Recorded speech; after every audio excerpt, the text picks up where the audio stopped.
श्री कृष्ण यहां बता रहे हैं कि अर्जुन किस प्रकार पाप से दूर हो सकते हैं। वे कहते हैं कि अर्जुन, चाहे लाभ हो या हानि, चाहे सुख मिले या दुख, चाहे विजय मिले या पराजय, जब तुम इन्हें समान मानकर इनके आकर्षण अथवा इनकी चिंता दोनों से दूर होकर युद्ध करोगे तो तुम पाप से भी मुक्त रहोगे।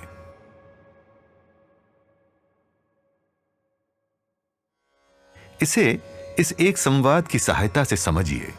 यहां अर्जुन पूछते हैं, हे माधव, मैं मानता हूं कि अपना कर्म न करने पर मुझे पाप लगेगा, किंतु यदि कर्म किया भी, युद्ध लड़ा भी, तो भी अपने वृद्धजनों गुरुजनों की मृत्यु का पाप मेरे ही सर होगा ना?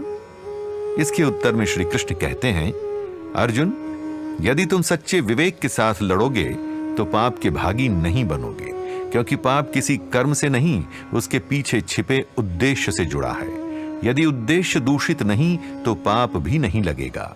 तुम्हें युद्ध करते समय कोई स्वार्थ नहीं रखना, न विजय का, न पराजय का, न लाभ का, न हानि का। तो फिर अर्जुन पूछते हैं कि माधव, यदि विजय और पराजय का भी विचार न हो तो फिर ऐसे में युद्ध करने की प्रेरणा ही क्या है? तब श्री कृष्ण बोले, अर्जुन, यही तो बात है। विजय और पराजय दोनों ही युद्ध के परिणाम हैं, दोनों ही संभव हैं। विजय मिली तो सुख, पराजय मिली तो अत्यंत दुख। किंतु यदि तुम अपने आत्मिक स्वरूप को मानोगे तो समझोगे कि तुम्हारे अनंत काल में एक विजय, एक पराजय, ये कितनी सूक्ष्म घटनाएं हैं। इनसे क्या अंतर पड़ता है? पराजय की पीड़ा अथवा विजय का उल्लास, ये तो सब इंद्रियों का खेल है, ये सांसारिक जगत का खेल है। इस प्रकार से सोचना समभाव कहलाता है। समभाव अर्थात समानता का भाव, समता का भाव, जहां कुछ ऊपर नीचे नहीं, सब कुछ संतुलित है। तो संतुलन में रहकर विजय पराजय से ऊपर उठकर युद्ध करो। ऐसे में तुम केवल कर्म कर रहे हो, न लाभ की लालसा है, न हानि का भय। किसी भी प्रकार के फल की आकांक्षा से रहित ये कर्म निष्काम कर्म योग कहलाता है। इसमें पाप नहीं लगता।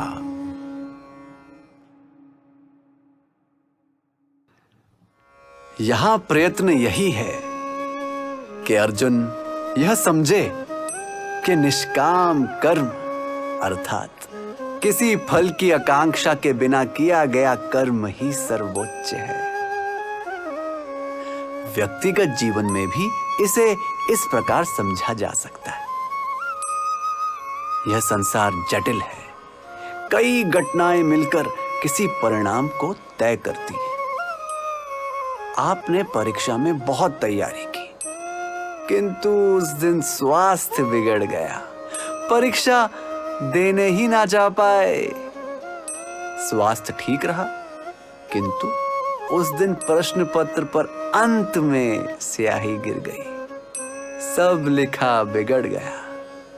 अनेकों संभावनाएं हैं, जिनमें से यह भी अवश्य है कि आप परीक्षा में सर्वोच्च आए। अब तनिक विचार कीजिए कि इन सभी अवस्थाओं में आपके नियंत्रण में क्या है? क्या है? केवल आपकी तैयारी है ना? यदि स्वास्थ्य का डर सताता रहा तो भी तैयारी पर प्रभाव होगा। यदि ऐसा लगता रहा कि यह परीक्षा तो बहुत ही सरल है, तो कदाचित आप आलस में आ जाएं और ऐसे में कुछ छूट जाए। ऐसी बातों को ध्यान में रखना जिन पर आपका कोई नियंत्रण ही नहीं, यह कितना व्यर्थ है ना? उसी प्रकार कई बार यह भी होता है कि हम किसी कार्य की ओर पहला कदम लेने से पहले ही यह सोचकर हताश हो जाते हैं कि इसमें कुछ गलत ना हो जाए। वो कार्य शुरू ही नहीं कर पाते। किंतु सत्य तो आप भी जानते हैं कि किसी भी रास्ते के सभी गड्ढे आप शुरुआत में ही नहीं जान सकते। एक एक करके कदम लेना होगा, एक एक करके समस्याओं को सुलझाना होगा। इस पूरे वर्णन में दो बातें एकदम साफ हैं। बाहरी परिस्थितियां आपके नियंत्रण में नहीं, केवल और केवल आपका कर्म ही आपके नियंत्रण में है। केवल अपना कर्म कीजिए और लगन से कीजिए।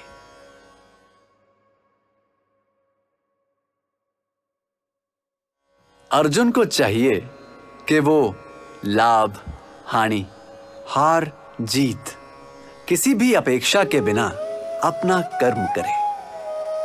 अपेक्षाएं हमें अपना दायित्व निभाने में सहायता तो नहीं करती, परंतु कई बार बाधा अवश्य बन जाती हैं।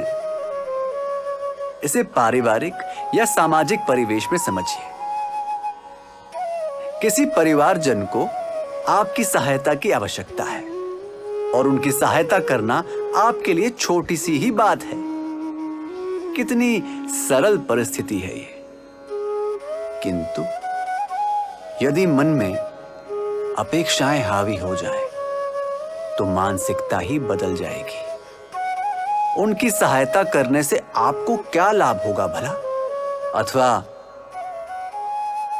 यह कि उन्होंने भी तो एक समय में आपकी सहायता नहीं की थी, तो फिर आप क्यों करें? कितनी संकीर्ण है ये सोच। हमें अपने पारिवारिक और सामाजिक दायित्व से दूर करती है। विचार कीजिए कि यदि आप उनकी जगह होते और कोई ऐसे छोटे कारणों से सहायता के लिए मना कर देता, तो क्या वो ठीक होता? किसी की सहायता इसीलिए नहीं करनी चाहिए कि उसमें आपको कोई लाभ दिखता है, किंतु इसीलिए करनी चाहिए क्योंकि आप ऐसा करने में सक्षम हैं।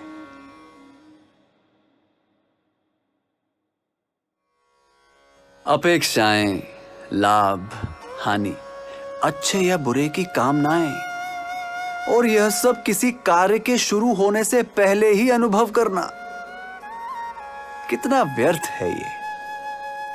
व्यवसायिक जीवन में न जाने कितने कार्य इसी कारण अटक जाते हैं, क्योंकि कहीं ना कहीं कोई ऐसा होता है जो यह सोचकर अपने दायित्व का निर्वाह नहीं करता कि इस कार्य में उन्हें क्या लाभ। इसी प्रकार के लाभ की लालसा ही तो भ्रष्टाचार को भी जन्म देती है। कितना अच्छा हो यदि सब अपना दायित्व पूर्ण रूप से निभाएं, सभी काम कितनी सरलता से हो जाएंगे, है ना? आप इस बात में सहमत अवश्य होंगे, यह मैं अच्छे से जानता हूं। तो फिर इस बात से भी सहमत हो जाइए कि शुरुआत कहीं और से नहीं, आप ही से हो सकती है और आप ही से होनी चाहिए। कोई और आपके नियंत्रण में नहीं, केवल आपका काम आपके नियंत्रण में है। अपना दायित्व पूर्ण रूप से निभाइए। ऐसा करने पर आपको असीम संतोष मिलेगा। भावनात्मक उतार चढ़ाव के दुष्प्रभाव से भी आप दूर होना सीखेंगे।